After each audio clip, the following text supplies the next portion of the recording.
Director Bharathi Kannan ஏதோ ஒரு புதுசாக ஒரு ஆள் வந்திருக்காரு, உங்களை பார்க்க வந்திருக்காரு, வர சொல்லு அப்படின்ட்டாரு. ஃபஸ்ட் டே வர சொல்லிட்டாரு. வந்து நின்று அவர் உட்காந்துருந்தாரு.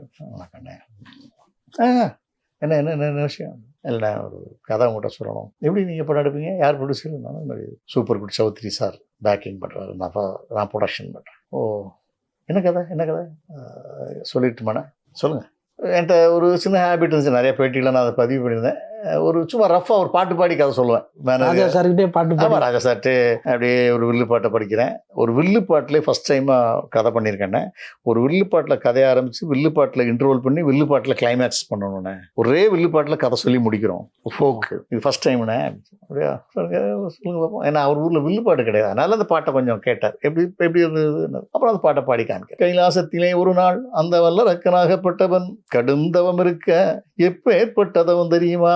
ஐயா ஊசி முனகில தவம் இருக்க, ஆமா தவம் இருக்க. அப்படி ஆரம்பிக்கணும். அந்த மாதிரி கண்ணாத்தாவர்த்தி பிறந்தா அவள் எப்படி வாழ்ந்தா, எப்படி அவளை அடிச்சு கொண்டாங்க, இன்டர்வலுக்கு அப்புறம் அவள் எப்படி ரீபர்த் ஆகுறா, எப்படி கிளைமேக்ஸ் பண்ண போகிறோம் அப்படிங்கிறது ஒரு கதை. ஃபர்ஸ்ட் அந்த பொண்ணுக்கு என்ன அப்படின்னாரு, இந்த மாதிரி ஒரு கரகம் தூக்கி ஆடுற பொண்ணா இன்ட்ரடியூஸ் பண்ணுறோம். உடனே ஹார்மோனி பட்டிட்டார்.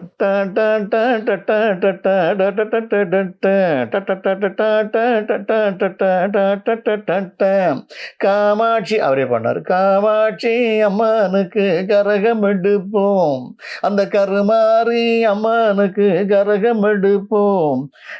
கன்னியாகுமரி என்ன, காசி ராமேஸ்வர் என்ன, பெருவல்ல தாங்கின்னு பார்த்தாய் ஒரு தீதான். பாட்டு அப்படியே போவார். அதே போது அவரோட பெரிய பலம் அது.